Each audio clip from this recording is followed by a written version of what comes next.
Hey everybody, it's Orville back here once again for another video. This is the first one I'm doing for my newly schedule. We're talking about X-Men: The Last Stand. We're going to go with the negatives and the positives. We're going to talk about the negatives here. It may be a two-part video, we'll have to wait and see. For negatives, we have, I'm going to go not in order, but we're going to talk about, there's two different storylines in this film. You have the Cure storyline and you have the Dark Phoenix. The problem with the Dark Phoenix storyline is this movie was directed by Brett Ratner. He came in because Bryan Singer went on to direct Superman Returns. Bryan Singer, for those who don't know, did direct the first two X-Men films from Fox. So that was kind of a little bit of a downfall, but Brett, I think he did the best job he could. But the two different storylines, the Cure storyline and the Dark Phoenix, I really think they should have just done with the Phoenix storyline first, because the way Bryan Singer ended X-Men United, it was obvious that we were going to get the Phoenix. I have no idea why they went in the direction with just giving us Dark Phoenix instead of the Phoenix. That was a huge downfall right there. The Cure storyline, I have not read every single storyline in the X-Men comics. I know some people have, but I know there's a storyline where there is something about with the Cure, the Mutant Gene, if I remember correctly. So, and I actually got this stuff written down in notes here, just going for a little bit of it. My only downfall with having the Phoenix, the Dark Phoenix in this, I love Famke Janssen's portrayal as Jean Grey. I really think, she's a real great actress. I loved her, ever since I saw this film. I know she was in, GoldenEye and Deep Rising and Taken and all the other good stuff out there. Her performance in this, I really enjoyed. Who do I like better as Jean Grey, Famke or Sophia Turner? To me, it's Famke. I've always loved Famke. I mean, I think that's how you say her name. I know she's from Holland. She's Holland descent. Not having the actual Phoenix and going straight to the Dark Phoenix, you really hit a big downfall, because in the X-Men storyline, you go from Phoenix then to the Dark Phoenix. That's the way it should be. That is a downfall. We also had the same downfall with X-Men Dark Phoenix. They got half a story right, how she got the Phoenix Force in her when they went out in space and stuff.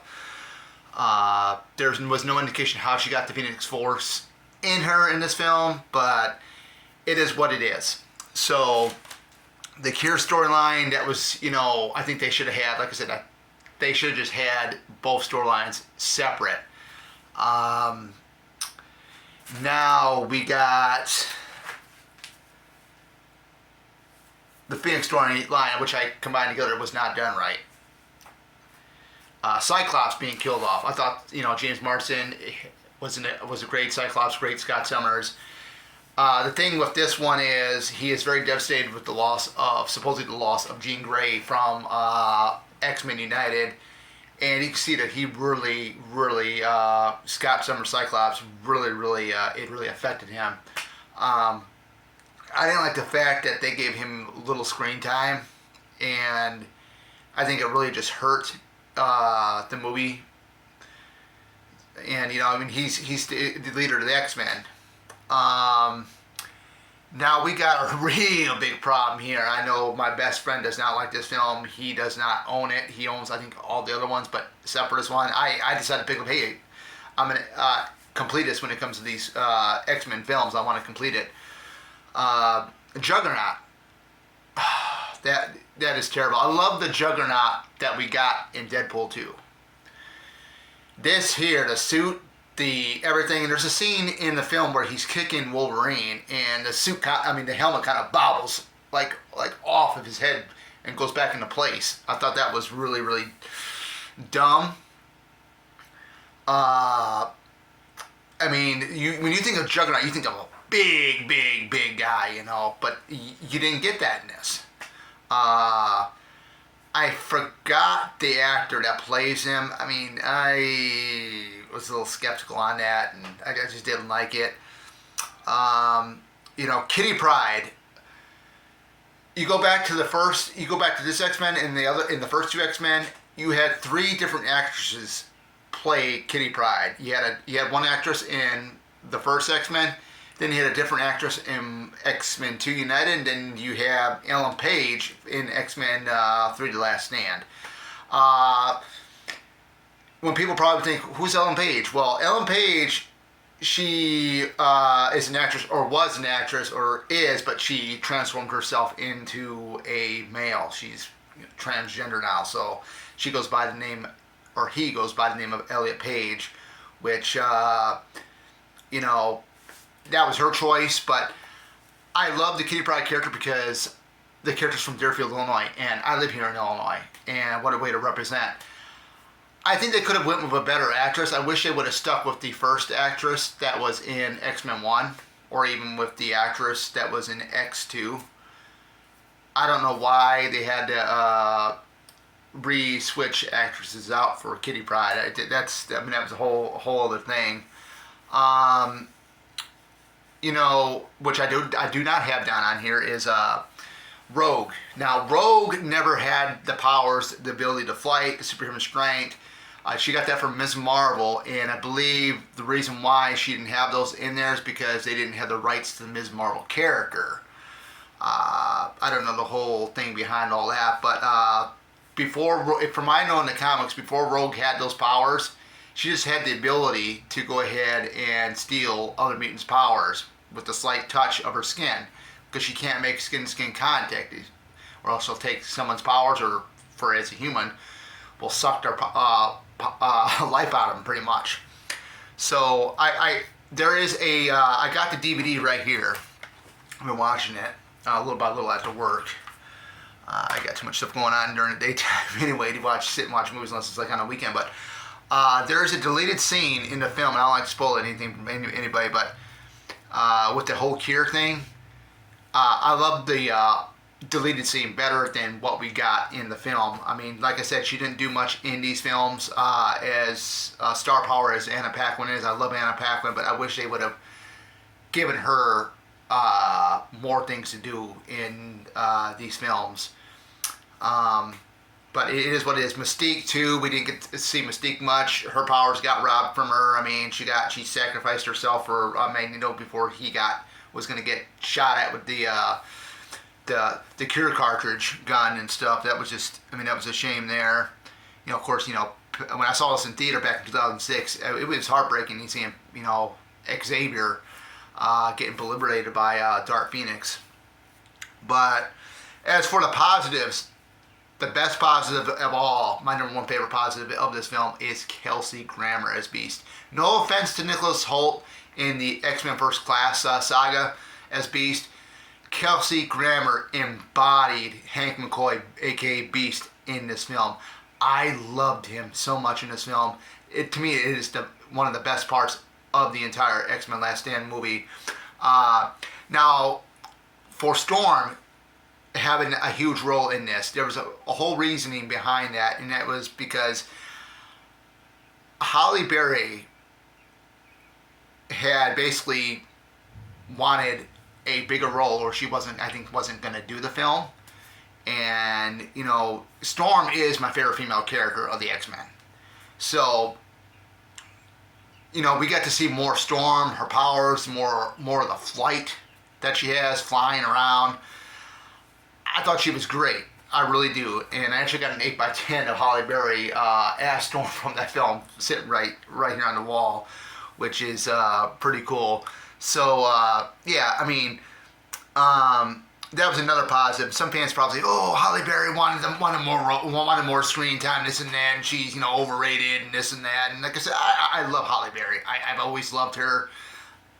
I think she's a great actress. Despite what other people think, screw the haters. Iceman, Shawn Ashmore, from the very beginning when he was in X-Men 1, he had a little part.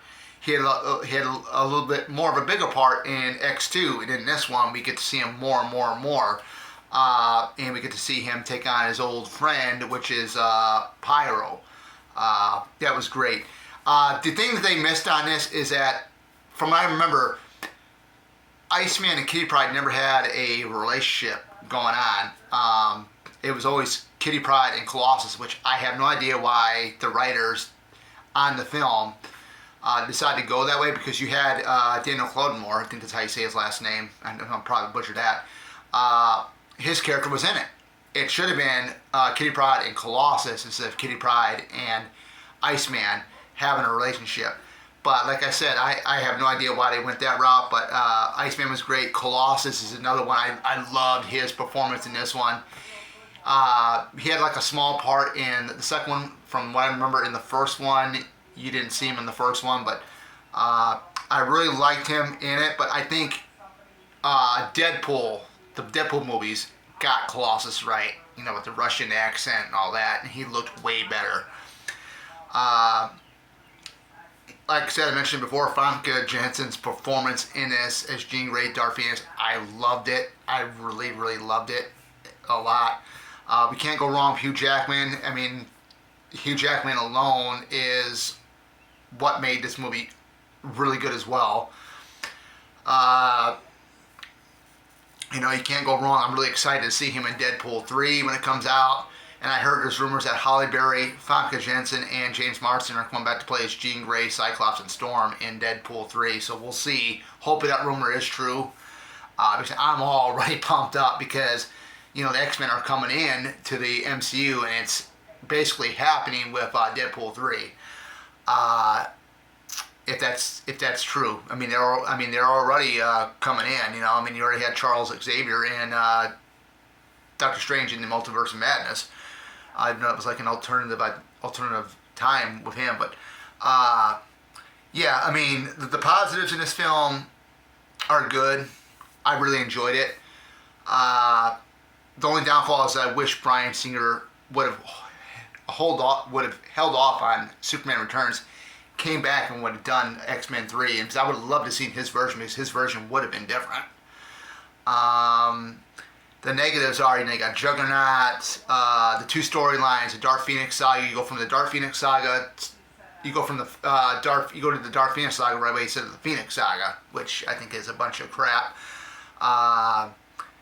Like Kitty Pryde, I just don't understand why it took 3 different actresses to play that role in each of the films. I wish they could have just stuck with the girl that was in the first film. You see her running through the door when, you know, Wolverine goes into the classroom where Xavier's teaching them and stuff like that after the class has been dismissed. I don't know why they didn't keep that actress.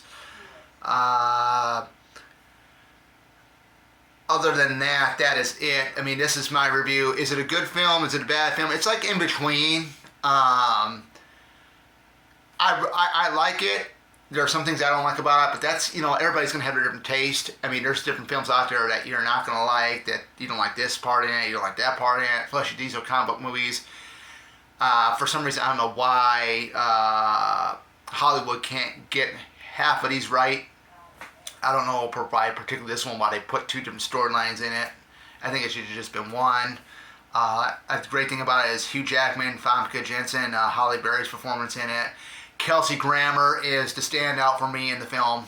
I thought he was great. I mean, the way he talks and stuff, it's very, very Hank McCoy, like from, you know, like the X-Men 90s animated series that would come on Saturday morning Fox Kids. Just remind me so much of that. But other than that, guys, that is it. That is the video for today. Hope you guys enjoyed it. I had a blast doing this one. And stick around for tomorrow. We're going to be talking about Cammy's classic costume controversy. Stick around. Take care and see you guys later.